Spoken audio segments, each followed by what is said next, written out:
check my latitude. Ooh, I like that. Ooh, I like that.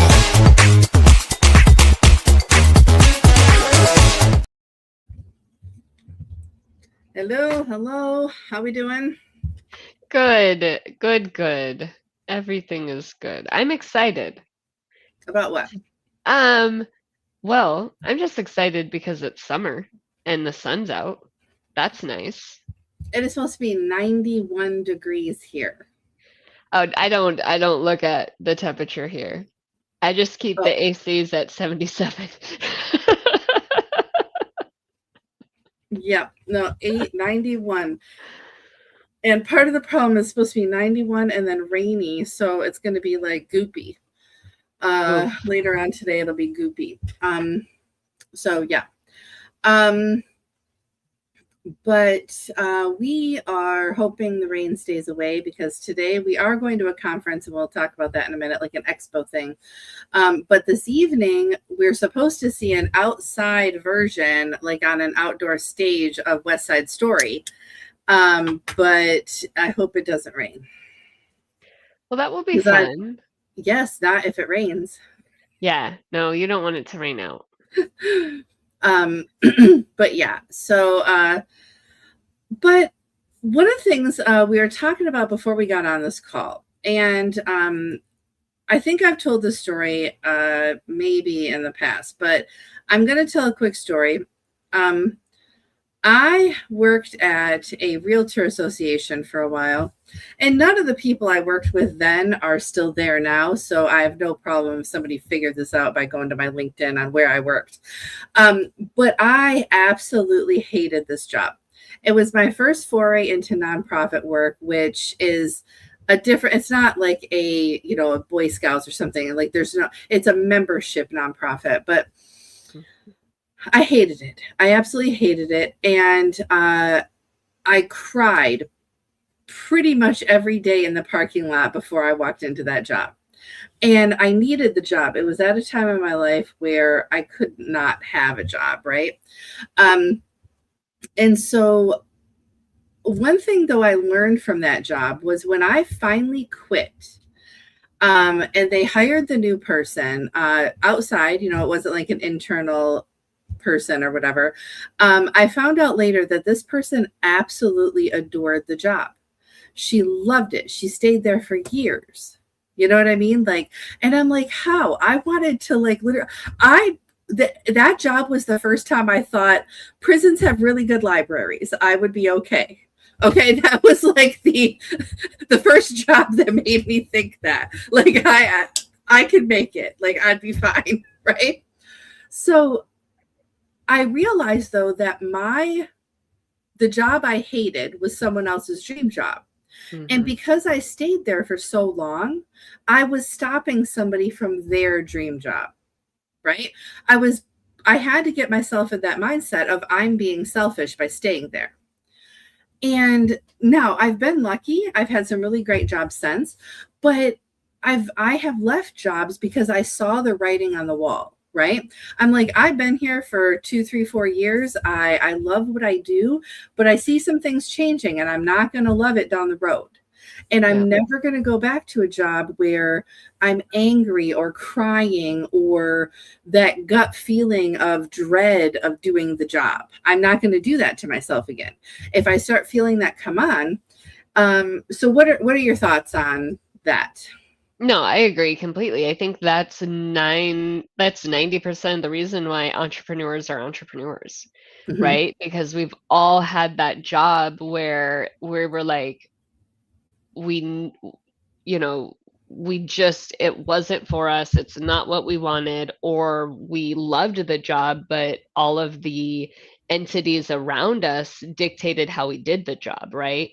And it's really hard when people are making those decisions for you when you're like, hey, man, I'm doing my job. I'm completing what you're asking. I might not be doing it along the lines of how you think it needs to be done because I'm a different kind of person. I learn differently. I see things differently, but I'm accomplishing the same outcome and the same results that you would, right? Or, hey, if we would pull these things in, it would be a whole different scenario. I had dinner with somebody yesterday, and they're a mechanic for machinery. Sure. Um, they were talking about how they hated one of their jobs that they worked in because the management had no clue, right? They don't know how to go in and wrench something or why we're, taking these machines down. And he was like, I took a pay cut for the job that I have now. And the boss that I have now will actually have a conversation with me of how do we problem solve and troubleshoot this, right? My boss isn't leaning on me to pull the weight of the company. But yeah, and he was like, and I do my job well, so I get bored and now I get to look at other avenues, like I go study some other part of the company of how to do drafting or whatever. Because he's done his mechanical job and, Sure. and have things breaking down on him so he can go explore things and they allow him that freedom, right? So he was like, at any other job, if I got bored, I would leave because they're just requesting me to sit here.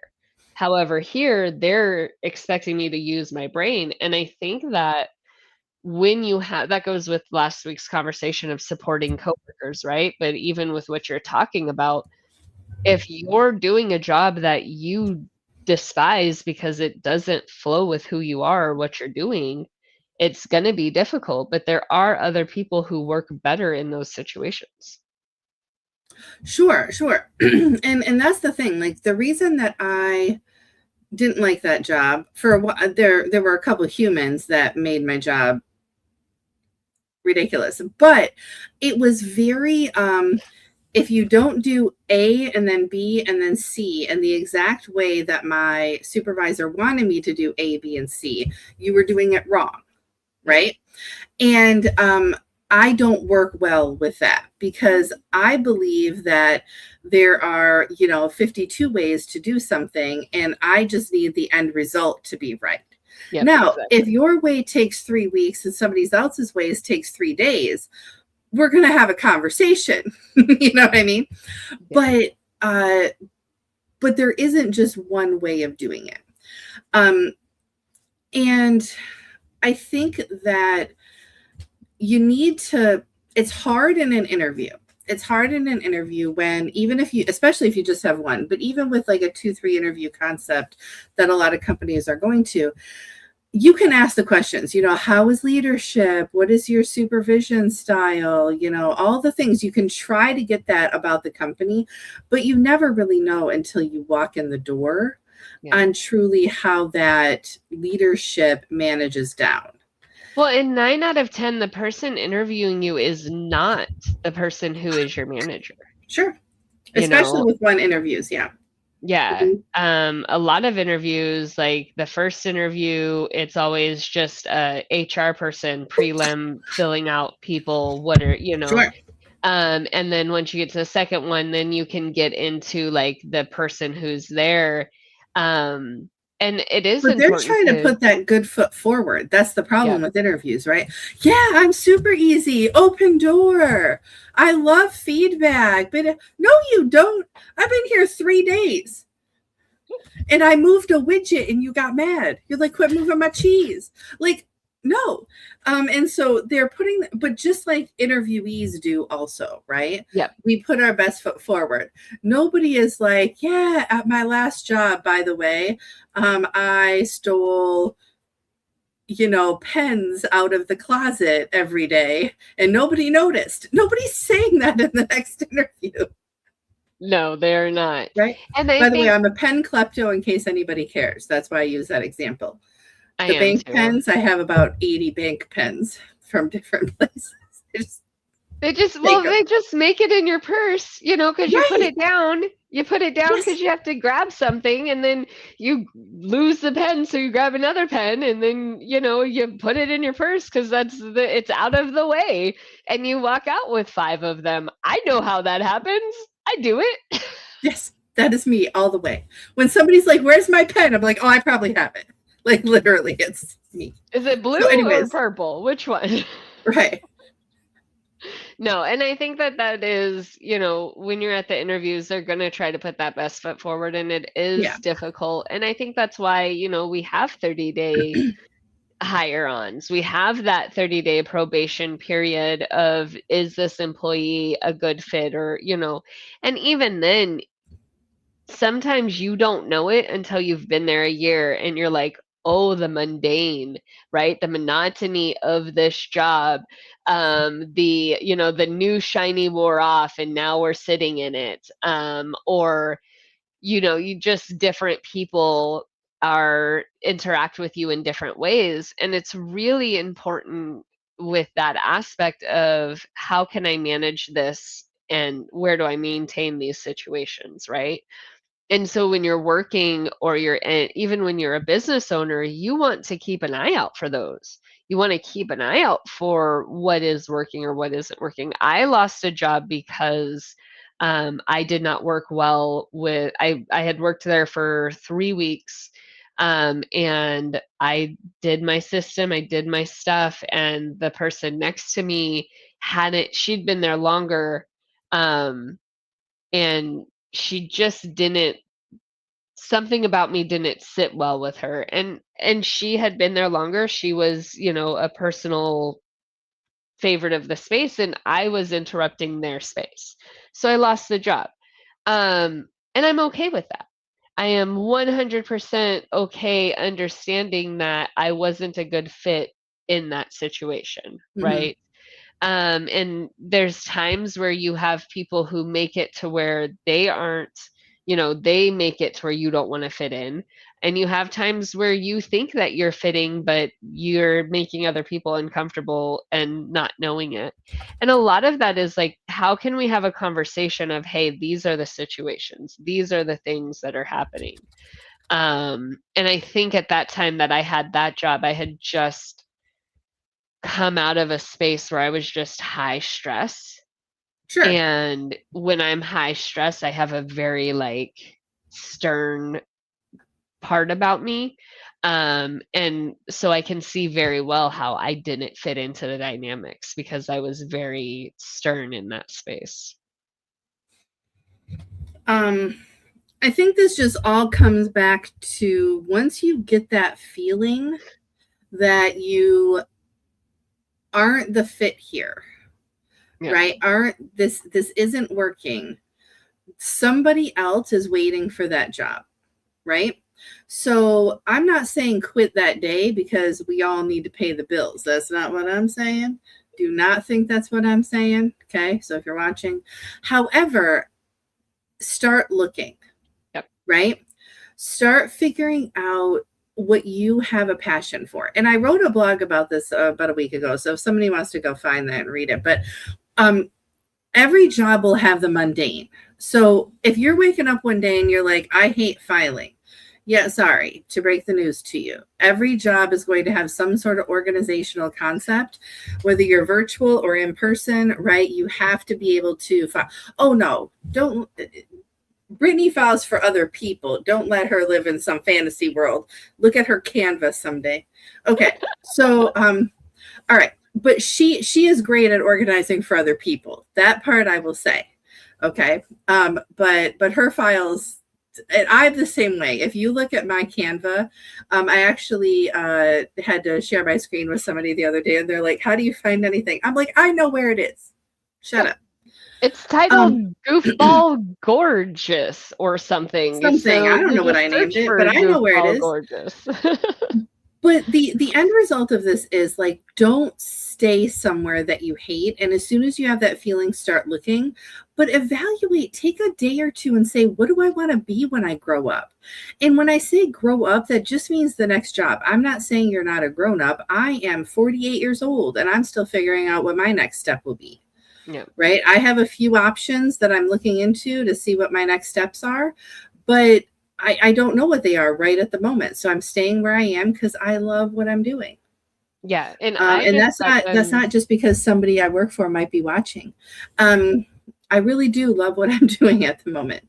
So I just got done, kind of going through the I don't want to be an adult stage, so I'm going to take an easy job. I'm going to oh, but take that's something. where I go in, I do my job, and I come home, right? Right. When you are Sometimes home, you after, don't have to think about it. Right. yep, and sometimes after managing and running businesses and constantly being 100%, like I needed that step back. I needed that break. And right now there's some dynamics in there that are making it to where I'm like, oh, I have to be an adult. I have to have adult relationships, and I have to manage my emotions. I'd rather get paid a lot more. Can you? We all want to be paid a lot more, Yeah, right? But no, I and see your perspective, right? If you're because going I to did, deal with stupid, yeah, then you need to be paid for dealing with stupid. And I don't yeah, mean stupid people, I mean stupid things.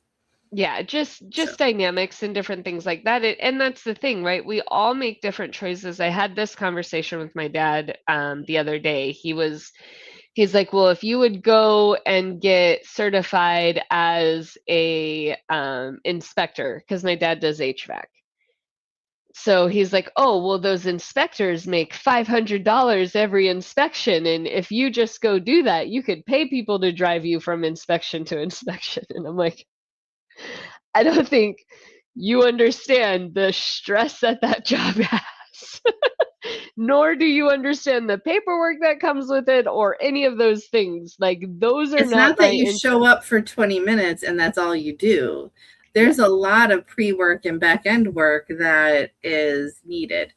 Yep. Also, I don't even know what the certification cost for that is, but I'm going to go with this 3 to 5K just to get certified as an inspector because they don't want every, Joe Schmo on the street becoming an inspector. Exactly. And I was like, but also, Dad, like, you have to be interested in these things and these mechanics. Like, in order for you to be an inspector of something, you would at some level need to be interested in one, like some people are just interested in money, right? And we had that conversation. People do jobs because it pays them well and they can manage it, their brain works well in it, and they're just doing it for the money. And then they take that home and they do what they want, right? I'm not a money driven person, so that doesn't work for me. And I'm just going to stop you for a second, just in case, and this is a quick Google search. Most states require that you become an HVAC trade person before you become an HVAC inspector. So you have to become an HVAC, and I don't know what the terminology is, but licensed in HVAC before they'll even consider for you to be an inspector. Yeah, exactly. And But so I you can't have to guarantee have that's an in every interest. state. I'm just, Right. So but, you have to have an interest in it. You have to, oh yeah, like, you have to like it. great, Dad. I'm flabbergasted that there's $500 for 20 minutes, like flabbergasted. But I also own businesses and know what that $500 really. How many times, Sarah, have we come on this live and we're like, break down your business? How many hours did you study before you did the project? Well, Ann, do you want to know what I like about HVAC? That when I That hit the you're button, it cool. turns Yep, on, exactly. right? That Like the that's power button works. click on. That's And if the great. power button doesn't work, I call the landlord because I don't Right. even own my own house to deal Oh with it no, we're myself. renting right now. I talked about a variety of things about that this last week. So I don't know if you've watched a lot of Forrest's videos, but Forrest over the last few weeks has been talking about renting versus owning and the benefits of each. And I'm like, oh my God, watching your videos, I think I would just want to stay renting for a while. Yeah. So Yeah, I have a uh friend giving up a house right now so he can go live downtown in an apartment. yeah. Why would he maintain 100-year-old house in Louisiana that's sinking when he can just go live in an apartment building? But also there might be somebody that wants to renovate that and redo the Yeah, foundation to have it. Again, don't stay somewhere you hate, even if it's a house. yeah, Why? Somebody else wants to live there. exactly. I No, mean, I love it. I wow. think we did good on this conversation. You did. But I think that's the key point, right? Is don't stay where you don't want to be. Make sure that you're protecting your space as well. Like I said, if you're in an environment where you're not getting along with people or make sure it's worth it. Make sure that if I love the current job that I have, but I also am fully aware that I could have a different job at a different level. And if I'm going to stress, I might as well stress at a level that gets paid a little bit more, right? Um, Yes. and it's okay to, like, for the last 6 months, I've worked a job that is outside, it's my skill level. I'm brilliant at it. I do enjoy it. I love it. And it's really afforded me a lot of financial freedom lately. But in the long run, when you look at those checks and balances, is it affording me everything that I signed up for, right? Or Right. did it flip? And contracts flip. Yes. We've all been there, we've all seen it, and we've all signed up for jobs thinking we were going to have something, like we said, the interview. Oh yeah, you can work these hours, you can work on these days, you can work this, and then you get into the job and they're like, "Oh, well, it doesn't really work well for us because we have other people covering this, so we need you to cover over here." But I didn't sign up for that, right? And then you're stuck in that loop. So The always be aware best of your surroundings. the best story I have about that really isn't about me, but it was more funny. So I worked at the Boy Scouts for years, and anybody watching the Boy Scouts, or watching this from the Boy Scouts, especially a parent or guardian or grandparent who helped with being that adult for the Boy Scouts, you bring your kid in and they're like, "Oh yeah, we can sign up your kid. Great, super cheap. It's actually cheap to join the Boy Scouts in comparison to other things. So do you want to volunteer? It's only 1 hour a month." 1 hour a month. No. We lied to those parents. Every single parent, we lied to them. Every single parent. So not only, yeah. So that was Okay, just a but volunteer thing.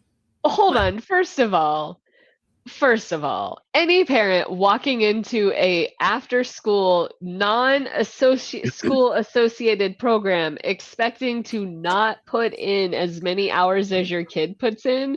Most of them thought, "Oh, I could just drop them off to the like Boy Scout meeting or usually Cub Scouts, because Boy Yeah. Scouts, a lot of the things you could just drop them off to, but the Cub Scout meetings, yeah. No. And then the Red Cross, they lie to their employees. And this is a joke in case anybody ever actually watches this. But especially in disaster, they're like, "Yeah, you're going to work disasters and this and that." They don't tell you the 4 fire calls you get overnight and then still having to work 9 to 5 the next day for meetings. No, you realize that after your first week, but they don't tell you that up front. They don't tell you that. Yep. No, it's all roses. Yeah, you Right. get to help families. Yay! And you do. How You help them. many? We're not telling you. And what time of the day? We're not And at the telling you. same time, we're not telling Not you. telling you. Awesome. I See? love it. But what? You were going to say something. I muted myself and I made a Oh, face okay. because I hit a button. My So moving hands. that's fine. The last thing we're going to talk about, and then we're actually probably going to end this a little bit early. I have to wrap up a few things and I have to leave by 11, and it's 9:45 in case anybody is watching this not from here. So the concept that I want to talk about, though, is how I wish we could share energy. And by that, I mean, I need less light and Brittany needs more light. Look at me. I have like this window situation that is like very, very brightly, like I have Shiny. glare coming off my forehead. Brittany is like half I got dark and half light. I probably could turn on the light in the room, but what I love about my house is the windows are so big, it's just Mhm. already. Oh no, on a day to day, yeah. Yeah. People think I'm being blinded, and really I'm not. Like I don't even notice it till I'm on camera, and No, somebody's only like, at "Wow, 10 you're really o'clock do you white." get blinded.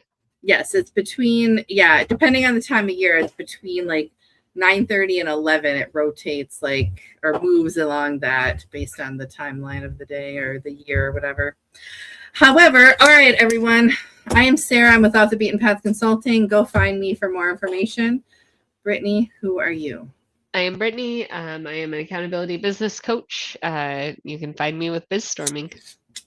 Lovely. All right, everyone, have a great day. I will be heading to a expo here, so maybe I'll find the business that's willing to pay me $1 million to consult with them. So if anybody's watching, remind us next week's topic is networking outside of your home. Oh, there you go. Networking outside. It's a good topic. Good topic. That was our topic too, because we didn't think topic 1 would make it this far. Yeah, but it did. We got 25 minutes out of that. So we did. All right, everybody, have a great day. Start the dance party. Let's go.